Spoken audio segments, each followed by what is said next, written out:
Hello friends, health insurance सही dot com की तरफ से मैं सुमित भंडारी आपका स्वागत करता हूं। बहुत बहुत शुक्रिया इस वीडियो को देखने के लिए। आज का हमारे टॉपिक है योर क्वेश्चंस अवर आंसर्स। तो चलिए शुरुआत करते हैं। सबसे पहले क्वेश्चन आया है कि ये जो नई कंपनी आई है गैलेक्सी हेल्थ इंश्योरेंस, ठीक है, इसकी क्या कहानी है। देखिए, गैलेक्सी हेल्थ इंश्योरेंस जो कंपनी है कुछ लोगों ने स्टार्ट की है। जो इसके मेन जो फाउंडर हैं, जो इसके प्रमोटर हैं, that is mister V Jagannathan. उन्होंने बड़े साल पहले 2006 के अंदर Star Health insurance company Chennai के कुछ प्रमोटर्स के साथ स्टार्ट की थी। तो now he has left Star Health insurance some time back. तो उन्होंने ये कंपनी स्टार्ट की है। धीरे धीरे उनके प्रोडक्ट्स आएंगे। प्रोडक्ट कैसे आएंगे अभी देखिए। जो 2024 में जो स्थिति है, इंश्योरेंस जो इंडस्ट्री है, हेल्थ इंश्योरेंस इंडस्ट्री तीन चीजों के फेस कर रही है।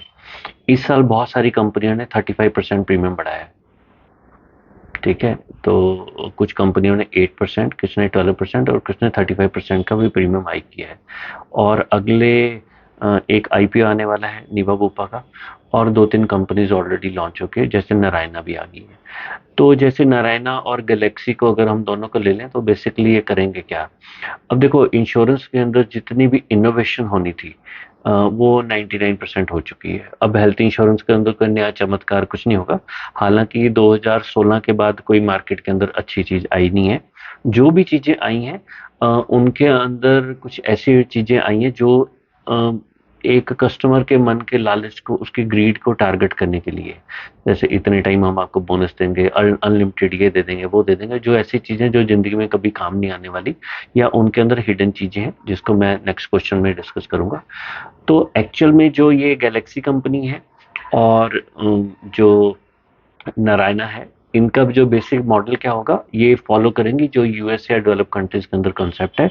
जो डेवलप कंट्रीज के अंदर क्या है कि इन्फ्लेशन जो वहाँ पे इंश्योरेंस सेक्टर है और जो हॉस्पिटल सेक्टर है, उन्होंने मिडिल क्लास क्लास की, जिसे कहते हैं, जिंदगी बर्बाद कर दी है। तो अगले जो 10-15 साल है, अब इंडिया में वही फेस आने वाला है, ठीक है। जबकि होना क्या चाहिए था इस टाइम पे, जैसे आपकी सपोज कर लो पॉलिसी 30,000 रुपए की है। तो 30,000 की पॉलिसी में क्या आपको मालूम है इसके अंदर सबसे बड़ा जो लोड है किस चीज का है, आपके और मेरे के ऊपर क्या है। इसमें 18% जीएसटी है। 18 को आप तीन से 30,000 से आप उसकी कैलकुलेशन करेंगे तो रफली पड़ेगा कि 4-5 हज़ार रुपये आपके और मेरी जेब से हेल्थ इंश्योरेंस। यानी सपोज कर लो, अगर देसी एग्जांपल लेते हैं कि 30,000 में से सपोज कर लो 5,000 रुपये सरकार को चला गया, तो एक मिडिल क्लास का पर्सन 25,000 रुपए की उसने पॉलिसी खरीदी और बैठे बैठे सरकार ने उसमें से 5,000 कमाए, क्योंकि एक मिडिल क्लास फैमिली को कहीं से कोई सपोर्ट नहीं है। उसकी हिम्मत कैसे हुई, उसने हेल्थ इंश्योरेंस ले ली। उसने हेल्थ इंश्योरेंस ली है। अब इसके ऊपर 18% का हम लगान लगाएंगे, ठीक है।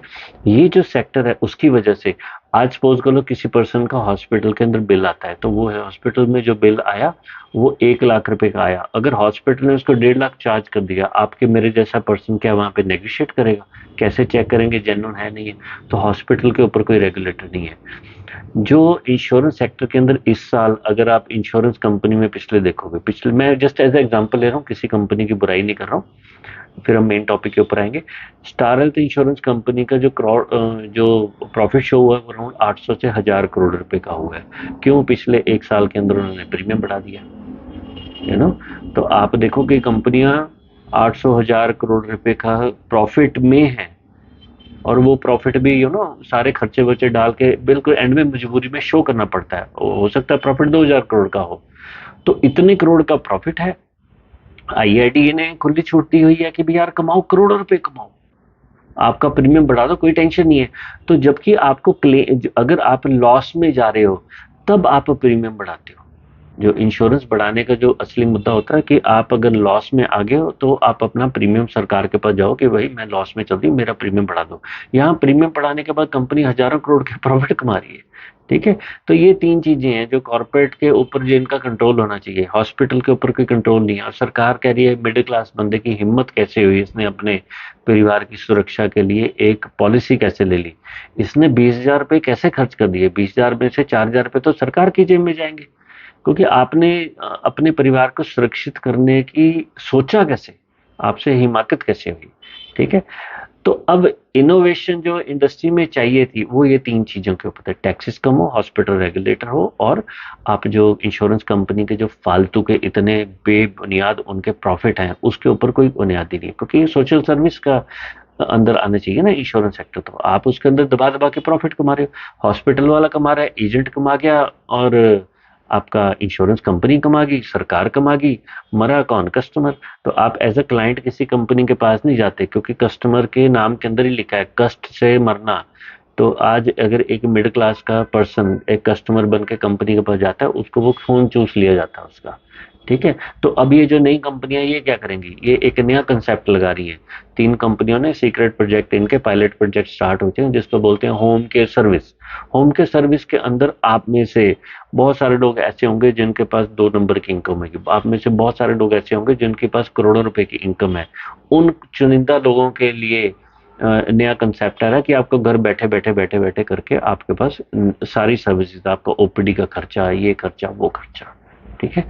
अगर हम कहें कि मार्केट के अंदर क्या नई कंपनी की जरूरत है, नहीं, हमें नई कंपनियां नहीं चाहिए। हमारी जो आवश्यकता है वो ये है कि जो दिन प्रतिदिन महंगाई बढ़ रही है उसके अंदर हमारे प्रीमियम नॉमिनल रहे। 30-30, 35-35% प्रीमियम बर्दाश्त नहीं करेंगे। तो अगर जो सिंपल सा क्वेश्चन था जिसका मैंने घुमा फिरा के अपनी क्वेश्चन का आंसर दिया, या आप ये कह सकते हैं मैंने अपनी फ्रस्ट्रेशन और भड़ास निकाली, क्योंकि आपके और मेरी फ्रस्ट्रेशन सेम है। तो ये नई कंपनियों ने कुछ नहीं करना, सिर्फ ये करेंगे कि ऐसा प्रोडक्ट बनाएंगे जो सुनने में कस्टमर को लगेगा बहुत अच्छा है, लेकिन क्या होता है कोई चीजें इसके अंदर हिडन होती हैं। ठीक है। तो मैं तो ये बहुत ज्यादा नई नई कंपनियां आ रही हैं इसके कोई फेवर में होनी, क्योंकि आपके पास इंडिया में 10 कंपनी है, वो भी ढंग से काम कर लें वो भी बहुत है। ठीक है ना, क्योंकि जो इंश्योरेंस की अवेयरनेस हो चुकी है, अभी वो जमाने चले गए कि आपको एजेंटों को 30-30, 40-40% कमीशन देने की जरूरत नहीं है। चाहे आप कमीशन दो चाहे कॉन्टेस्ट के वे में दो। ठीक है ना, सच्चाई कड़वी होती है, एजेंट लोग देखेंगे चिल्लाएंगे अच्छा, दूसरा प्रश्न है कि क्या आप एक क्विक रिव्यू दे सकते हो कि जो ये 6x बोनस आ रहा है कुछ कंपनीज के अंदर, किसी के अंदर 5x है, तो इसके अंदर क्या आप एक सिंपल भाषा में समझा सकते हो कि क्या इसमें फायदा है या नहीं है? बड़ी सिंपल सी भाषा में मैं आपको इसका आंसर दूंगा। सपोज कर लो एक इंश्योरेंस कंपनी ने आज मार्केट में एक 20,000 रुपए की पॉलिसी लॉन्च की, 10 लाख रुपए की। ठीक है। मार्केट का रेट अराउंड 19-19,500 रुपए का था, तो उसने 20,000 के अंदर लॉन्च कर दी और आपको एक गाजर मूली की तरह एक ग्रीड के लिए आपको बताया कि ये पॉलिसी जैसे एचडीएफसी के अंदर है कि हम इसको 4-5 गुना कर देंगे, केयर के अंदर है हम उसको 6 गुना कर देंगे, नीवा बुपा बोलती है हम उसको 10 गुना कर देंगे। तो यानी आपको सपोज कर लीजिए 20,000 रुपए में उन्होंने 10 लाख की पॉलिसी दी, और आपके मन में लालच आ गया मेरी पॉलिसी तो 50 लाख की हो जाएगी, 60 लाख की हो जाएगी या 1 करोड़ की हो जाएगी। तो लालच तो आता है, क्योंकि ये बेनिफिट क्यों दिया गया है? ये बेनिफिट इसलिए दिया गया कि इसके लालच में आके इंसान की बुद्धि मारी जाए और वो इस पॉलिसी को ले ले। क्या होगा प्रैक्टिकली, क्या होगा? सपोज कर लीजिए 4 कंपनियां हैं, तीन की पॉलिसी के अंदर सिंपल सा 5, 10, 15, 50, 100% का बोनस है जो कुछ सालों में मिलेगा, और एक कंपनी है जो बोलती है हम आपके कवर को 6 गुना या 10 गुना कर देंगे। हुआ क्या? दोनों ने मार्केट में प्रोडक्ट बेचा, और सपोज कर लो उन्होंने, मैं एक हाइपोथेटिकली, बहुत ज्यादा कैलकुलेट मत करिए, एक हाइपोथेटिक एग्जांपल ले रहा हूँ कि सपोज करो उन्होंने 100 करोड़ का बिजनेस कर लिया। तो दोनों कंपनी ने, एक कंपनी नॉर्मल टाइप की थी, एक जिसने बोला मैं आपको इतना सारा बोनस दे रही हूँ, तो इन्होंने 100 करोड़ का बिजनेस उठा लिया। तो इनकी लाइबिलिटी क्या थी दोनों कंपनी की? जिस दिन पॉलिसी की थी 10-10 लाख रुपए की, बहुत सारे लोगों की 10 लाख रुपए का क्लेम देना था। अब जो दूसरा साल आया तो दूसरे साल कंपनी ने फिर उनसे 100-100 करोड़ लिया, लेकिन जो दूसरा पर्सन था उसकी पॉलिसी 10 लाख की 20 लाख होगी, और 3-4-5 साल के अंदर उसकी पॉलिसी 50-60 लाख होगी। तो उनमें से किसी कुछ पर्सन के नेचुरली क्लेम भी आएंगे। तो जो एवरेज क्लेम साइज होता है वो 10 लाख से नॉर्मली क्लेम ही होता है, लेकिन कुछ लोगों के जब 10 लाख से ऊपर क्लेम आएंगे, तो जो पहली कंपनी थी उसको 10 लाख के ऊपर क्लेम, उसकी लिमिट थी, मैंने तो 10 लाख की पॉलिसी दी, उतने में क्लेम देंगे। जो एक कंपनी बोली मैं 20-30-40-50 लाख के क्लेम देंगे, सपोज कर लो उनके कुछ क्लेम आगे 50 लाख के, तो उनको देने पड़ेंगे। तो at the end of the day जो कंपनी अपनी बैलेंस शीट बनाएगी तो पैसा मार्केट से उठाया 100 करोड़ का, और पहली कंपनी ने 100 करोड़ के क्लेम दे दिए नो प्रॉफिट नो लॉस के अंदर। नॉर्मली ऐसा होता नहीं, बट जैसे कि हम एग्जांपल ले रहे हैं, 100 करोड़ रुपए का बिजनेस उठाया, पैसा दिया और 100 करोड़ के क्लेम दे दिए, क्लेम रेशियो दे दी पूरी। यहाँ पे क्योंकि उस कंपनी के जो क्लेम देने की लाइबिलिटी थी वो 20 लाख, 30 लाख, 40, 50, 60, 70, 80 लाख तक का था, क्योंकि उसने 600% बोनस दे दिया, 400% दे दिया, या 1000% बोनस दे दिया। तो जब ऐसे क्लेम आएंगे तो वो कंपनी कहाँ से देगी? ठीक है, तो उस कंपनी के जो लॉस आ गए, सपोज करो 125 करोड़ आ गए। ठीक है, तो होगा क्या, जब वो पॉलिसी अगले साल रिन्यू होगी, तो कंपनी ने तो क्योंकि लोगों को बोला था कि भाई मैं आपसे इतना पैसा दे रही हूँ और आप इतना पैसा दो, मैं आपको आपकी 10 लाख की पॉलिसी को 50 लाख या 1 करोड़ कर देंगे। तो कस्टमर तो लालच में आ गया, यार बड़ी अच्छी डील मिल गई, 10 लाख दिया और 50 लाख हो गया। तो लेकिन प्रोपोर्शनेट के अंदर जैसे जैसे इतने 5, 10, 15 साल के अंदर महंगाई भी बढ़ेगी, तो जो एवरेज टिकट साइज है वो बढ़ जाएगा। तो धीरे धीरे होता क्या है कि ये जो 30, 40, 50 लाख के क्लेम अगले 10, 15 साल में जब कॉमन होंगे, तो इस कंपनी की क्लेम रेशियो बहुत ज्यादा बढ़ जाएगी। तो धीरे धीरे अगर यहाँ पे इस कंपनी ने, जो पहली वाली कंपनी जिसने बहुत ज्यादा ऊट पटांग के बोनस नहीं दी, अगर उसकी 100 करोड़ की उसका प्रीमियम था 20,000 रुपए का, तो उसने 15% बढ़ा के 3, 4 साल के अंदर उसको कर दिया 23, 24 हजार रुपए, 23,000 रुपए कर दिया। तो इधर इस कंपनी के कोई क्लेम बहुत ज्यादा है, क्योंकि उसने 50, 60 लाख रुपीज की लाइबिलिटी ले ली है, तो उसका जो प्रीमियम बढ़ेगा वो बढ़ेगा 50%, 40%, यानी उससे डबल स्पीड या ट्रिपल स्पीड से बढ़ेगा, क्योंकि आप जब कंपनी बोनस दे रही है तो उसकी लाइबिलिटी बढ़ रही है। तो होगा क्या, क्या ऐसी पॉलिसी खरीदनी चाहिए, ले लो, कोई दिक्कत नहीं, लेकिन ये सोच के मत लो कि भाई अच्छी डील मिल रही है, ये 2, 3 साल की डील है, इसके बाद इसका प्रीमियम इतना बढ़ेगा जो मार्केट से ज्यादा मिलेगा, क्योंकि आपको बोनस भी ज्यादा दिया जाएगा। तो क्वेश्चन आता है कि क्या हमें ऐसी पॉलिसी लेनी चाहिए? किसी पर्सन के लिए बहुत अच्छी है और किसी पर्सन के लिए बिल्कुल बेकार है। तो ये देखने का होता है कि भाई कौन सी दवाई किसको दी जाती है। ठीक है, तो एक बड़ी कॉमन से फैक्टर है ऐसी पॉलिसी की, ये सोच के मत खरीदो कि प्रीमियम ऐसे वैसे ही चलता रहेगा। हाँ, अगर ठीक ठाक प्रीमियम बढ़ेगा और आप देने को तैयार हो, ले लो। ठीक है, अगर आप ज्यादा प्रीमियम पे कर सकते हो तो पहले ही 50 लाख 1, 2 करोड़ की पॉलिसी ले ले, क्यों इन चक्करों में पड़ रहे हो? ठीक है, एक तीसरा फाइनल प्रश्न लेते हैं कि आजकल एक कॉन्सेप्ट काफी कंपनी प्रमोट कर रही है, जैसे नीवा बुपा बहुत ज्यादा प्रमोट करती है इस चीज को कि भाई हमारा जो, अगर आपका क्लेम नहीं आता तो हम आपसे, आपका प्रीमियम फिक्स रहेगा। ठीक है, तो क्या ऐसी पॉलिसी को बिलीव करना चाहिए या इसके अंदर कैच क्या है? बहुत सिंपल है, जो मैंने पहला एग्जांपल दिया वही सेम इसके ऊपर एप्लीकेबल होगा। सपोज कर लो बहुत सारे लोगों की उम्र 35 साल के या 40 साल के आसपास है। ठीक है, तो 10 साल उन्होंने निवा बुपा की इस पॉलिसी में क्लेम नहीं लिया, तो उम्र तो उनकी बढ़ गई, 46, 50 के आसपास पहुंच गए। 40 साल में पॉलिसी ली 50 लाख की, तो कंपनी कहती है कि भाई आपकी जो 40 साल की उम्र का प्रीमियम है वही हम आपको पे करेंगे, लॉक इन हो गया। ठीक है, अब रियलिस्टिकली क्या हुआ, जब इस उस पर्सन की उम्र बढ़ी है तो बाकी लोगों की भी, दोस्तों की, यार दोस्तों की भी, जो बाकी भी हजारों लाखों पॉलिसी होल्डर उनकी भी एज बढ़ेगी। तो अब यही चीज हुई कि सपोज कर लो कंपनी ने 100 करोड़ रुपए का बिजनेस किया और उसका 70, 80 करोड़ का क्लेम आ गया। अगले कुछ सालों के अंदर जो मार्केट के हिसाब से, इन्फ्लेशन के हिसाब से जो खर्चे बढ़ने थे, जो क्लेम आने थे, जो कुछ लोगों के क्लेम आने थे, वो तो क्लेम आते रहे, लॉ ऑफ एवरेज है, क्लेम आएंगे आएंगे। जो बहुत सारे लोगों के क्लेम आए, ठीक है, तो कंपनी का जो इनटेक था, जो पैसे, वो तो 100 करोड़ रुपए इकट्ठे कर रही है, लेकिन जो उसका लॉस था वो 70 करोड़ से 80 करोड़, 90 करोड़, 100, 150 करोड़ तक पहुंच गया। तो लेकिन वो जो पैसा मार्केट से इकट्ठा कर रही है वो तो 100 करोड़ का ही कर रही थी। ठीक है, तो बहुत सारे लोगों का, मेजोरिटी लोगों का क्लेम नहीं आया, तो वहां से जो कंपनी ने पैसा उठाना था, वो जो बढ़ना था पैसा एज के साथ, वो तो बढ़ा नहीं, क्योंकि 46 की एज के ऊपर जो प्रीमियम जंप होता है वो उस पर्सन को, कंपनी को उसका पैसा नहीं मिला, वो तो 40 के हिसाब से चल रहा है, लेकिन जो उसका रिस्क है वो तो 50 की एज का चल रहा है। तो होगा क्या आने वाले टाइम के अंदर, जो कंपनी ने, क्योंकि बहुत सारे 90% लोगों का सपोज करो क्लेम नहीं आया, वो प्रॉफिट में रह गए, लेकिन जो 10% लोगों के क्लेम आए, जो नॉर्मल एवरेज आते हैं, तो वो जो क्लेम है धीरे धीरे वो बढ़ते जा रहे हैं और मार्केट से हम पैसा कम उठा रहे हैं। तो यानी होगा क्या, अगर इसको हम कंपेयर करेंगे एक दूसरी पॉलिसी से, दूसरी कंपनी से, जिसके अंदर प्रीमियम एज के साथ बढ़ता रहेगा, तो यहाँ पर एक कंपनी ए जिसने बोला कि मैं 100 करोड़ की पॉलिसी, मैंने 100 करोड़ का बिजनेस किया और हम एज के साथ प्रीमियम बढ़ाते रहेंगे, तो कुछ सालों के बाद सपोज करो उनके पास 125 करोड़ रुपए का प्रीमियम बढ़ गया एज बढ़ते बढ़ते। तो यहाँ पे नीवा बुप्पा ने बोला कि भाई नहीं, मैंने तो प्रीमियम आप लोगों का फिक्स किया हुआ है। तो इसका जो 100 करोड़ का जो आपने बिजनेस उठाया था, लेकिन क्लेम तो उतने ही आए, लेकिन कुछ सालों के बाद जो कंपनी के बाद प्रीमियम इकट्ठा होगा वो होगा 110 करोड़। ठीक है, क्योंकि बहुत सारे लोगों से पैसा नहीं लिया। तो लोग अब यहाँ पे ये बैठ के सोच के बैठे हैं कि भाई मेरा तो प्रीमियम बच गया, ठीक है, मेरे को तो फायदा हो गया। नहीं, यहाँ पे क्या होगी, जो 3-4 साल के बाद जो कंपनी बहुत ज्यादा लॉसेज में जाएगी, तो वो आईआरडी के पास जाएगी कि भाई मेरे को तो बहुत ज्यादा लॉस हो रहा है, मेरे को तो 125-30 करोड़ रुपए का पैसा चाहिए था, क्योंकि मेरे क्लेम बहुत आ गए, बाकी कंपनियों के तो बढ़ गए, मेरे नहीं बढ़े। तो आईआरडी कभी ये नहीं पूछेगी कि तुम्हारे पास पैसा कम क्यों आया है। वो क्योंकि इतना डिटेल में कोई जाता नहीं है, तो उनको नहीं मालूम ना कि भाई यहाँ पे नीबा पोपा ने बहुत सारे लोगों को एक तरीके से डिस्काउंट दे दी, सहूलियत दे दी कि तुम्हारा प्रीमियम फिक्स है। तो आईआईटी क्या करेगी, ठीक है भैया तुम लॉस में जा रहे हो, अब सबका प्रीमियम बढ़ा दो। तो क्या होगा, 3-4 साल के बाद जिन लोगों ने क्लेम लिया था उनका भी, और जिन लोगों ने क्लेम नहीं लिया उनका भी बढ़ेगा।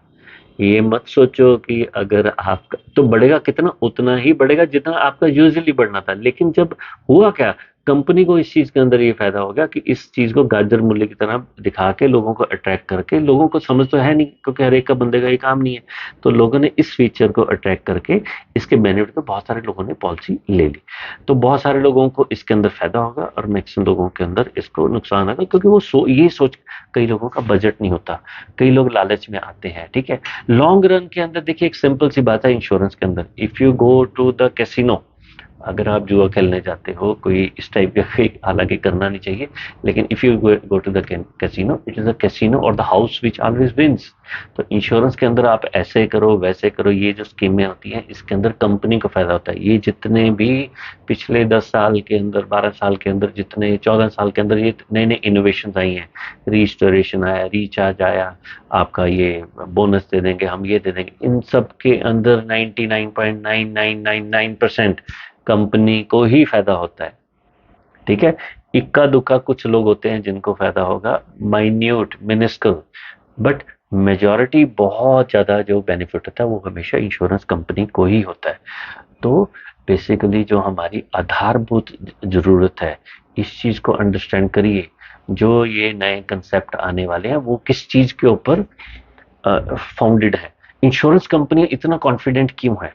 उन्होंने पिछले 30-40-50 साल के अंदर इंडिया में नहीं, जो ऑल ओवर वर्ल्ड, जो एक तरीके का, अगर हम ये तो नहीं कहेंगे, I don't want to use those words, but बहुत सारे लोग जो एक्चुअल में दुनिया को चला रहे हैं, उन्होंने बेसिकली ये किया कि आपका सबसे पहले जो गेहूं होता था, अगर आप किसी जमाने में गेहूं देखते थे, वो होता था अराउंड 4 या 5-6 फुट का, जो ना बहुत ऊंची हाइट होती थी उसकी, गेहूं की, जो अगर आप उसको डंडी बोलो या कुछ भी बोलो।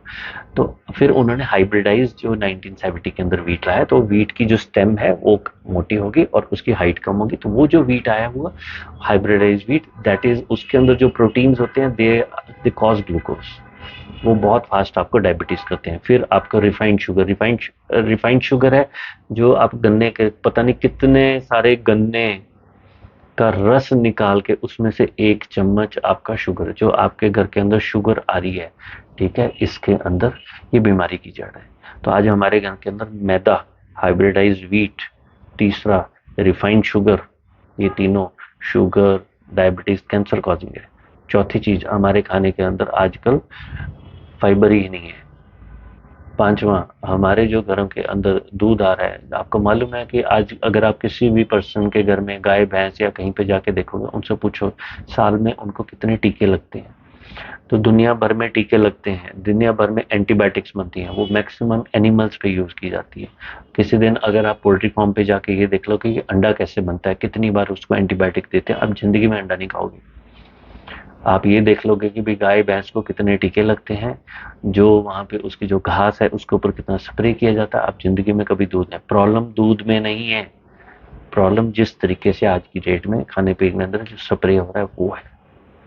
ठीक है, तो ऐसी बहुत सारी चीजें हैं, कंट्रोवर्शियल है, हम अपने क्लाइंट से ओपनली डिस्कस करते हैं। पब्लिक प्लेटफॉर्म पे ज्यादा देंगे तो किसी ने हमारे चैनल ही बंद करा देना है। इस चीज़ को अंडरस्टैंड करिए, बहुत सावधानी के साथ चलिए। अगर आप लोगों के पास टाइम है, हमारी प्ले लिस्ट के अंदर 100+ 150 आसपास के पास हमारे वीडियो हैं पिछले 5-6 साल के अंदर। उसमें पूरी हेल्थ इंश्योरेंस के बारे में एक एक चीज़ डिटेल में बताई हुई है, उसको देखिए, उसके अंदर से अपना ज्ञान दीजिए, आराम से पॉलिसी बाय करिए, जल्दी मत करिए। और अगर बाई चांस किसी पर्सन के पास टाइम नहीं है, हमारी वेबसाइट पर विजिट करिए या हमें ईमेल करिए, व्हाट्सअप करिए, we can offer you paid consultation. Otherwise ये चीज़ आप अपने आप भी कर सकते हैं।